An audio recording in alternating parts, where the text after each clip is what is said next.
Hi friends, thanks for joining us today on Grandpa Reads the Comics.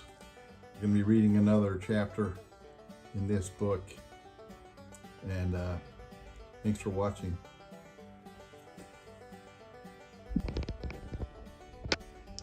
The Sleepover. Comfortable, Piglet? Pooh asked. He was tucking his friend into a dresser drawer that had been made into a bed, just the right size for a piglet. Oh, yes, Pooh. Thank you ever so much, Piglet replied. The two friends were having a best friend sleepover, which, as far as they could tell, had to involve sleeping over something.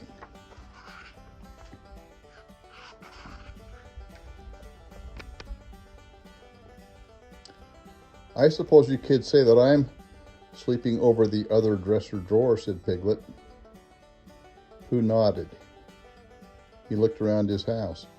Now I wonder what I should sleep over.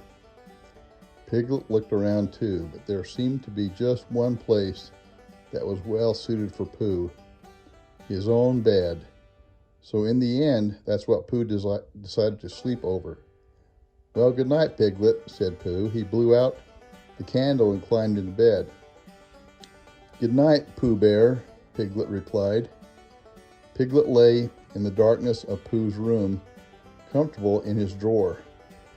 What a wonderful best friend sleepover it had been so far, he thought. First, Piglet and Pooh had enjoyed a before-bedtime snack. Next, they put on their pajamas. Then, they had made up a bedtime story together.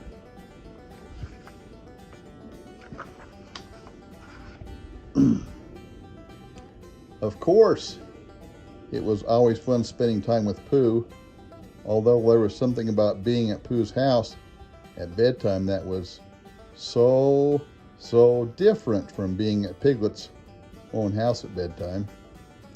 As he lay there in the dresser drawer with his eyes wide open, it occurred to Piglet that the darkness at Pooh's house was much darker than it was at his own house. So Piglet rolled over and pulled up the covers. Then he closed his eyes tight and tried to fall asleep, but nothing happened.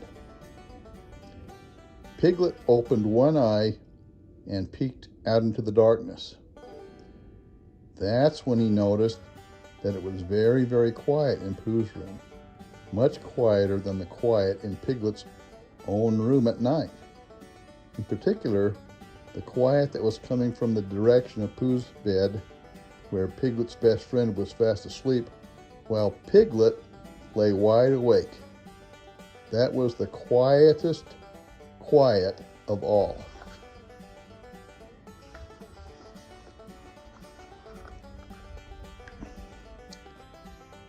Pooh, Piglet whispered. Pooh Bear, he called, out a little louder this time. He didn't want to wake up Pooh. Then Piglet wondered if perhaps Pooh was awake but had just not heard him. Still, there was no answer. Piglet tried his best again to fall asleep. Then he heard a soft, low rumbling. It was curiously similar to the sound of a sleeping bear snoring. As Piglet listened, the sound grew louder and louder, and then softer and softer, and then louder and louder, over and over again. Was it the sound of an approaching heffalump? Piglet wondered. The sound continued. Pooh, oh dear, Piglet shouted, jumping out of the drawer and running to Pooh's bedside. He shook Pooh as he shouted, Wake up! Wake up! Oh, please, Pooh! Pooh said drowsily, sitting up. He climbed out of bed and walked over to light a candle. When it was lit, he found Piglet hiding under the covers in Pooh's bed. "Why, Piglet," said Pooh, "what's the matter?"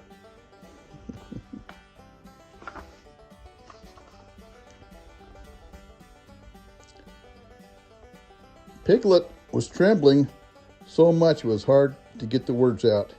"It's that horrible noise, Pooh," he stammered. Piglet listened for the noise so he could point it out, then realized he couldn't hear it.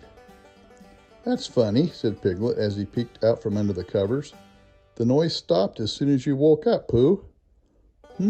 Said Pooh. He shrugged, then yawned.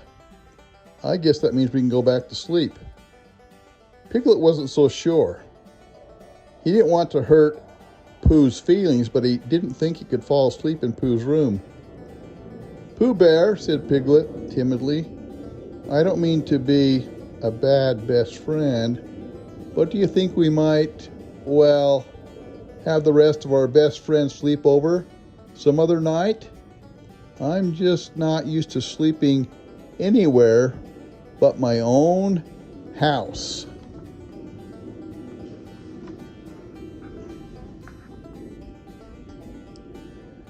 Pooh sat down on the bed and put his arm around Piglet. "I understand, Piglet," he said. "We can have the rest of our best friends sleep over whenever you like." Pooh helped Piglet gather his things, including his very own pillow. Then, hand in hand, Pooh and Piglet began to walk through the 100-acre wood. It was a short stroll through the forest to Piglet's house. The stars were still twinkling in the night sky when the two best friends arrived. "Here you are, Piglet," Pooh said as they entered. "Home, sweet home."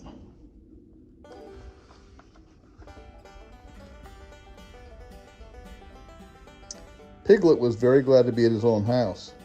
"Oh, thank you, Pooh," he said. "Thank you so much for understanding and for walking me back. I suppose you'll need to get home to bed now." Pooh considered the question.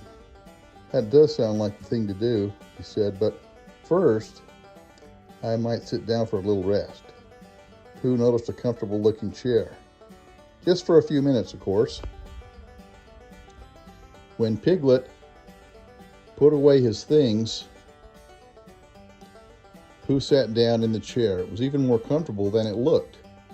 Pooh put up his feet. Then he decided to rest his eyes just for a moment. By the time Piglet came back, Pooh was fast asleep. He was even making a soft, low, rumbling sound. But in the comfort of his own house, it did not strike Piglet as anything other than the sound of one sleeping bear snoring.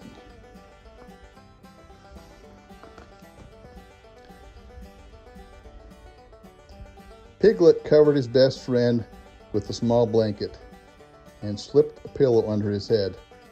"Sweet dreams, Pooh Bear," he whispered. Then Piglet climbed to his own bed and drifted off to sleep. It seemed that he and Pooh were having their best friend sleepover after all.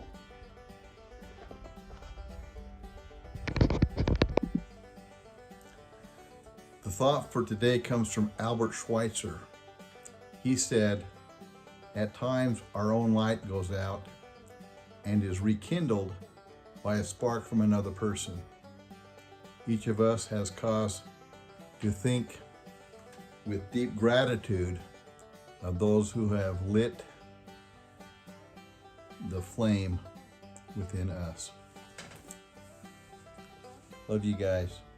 Hope to see you again on Grandpa Reads the Comics. Bye.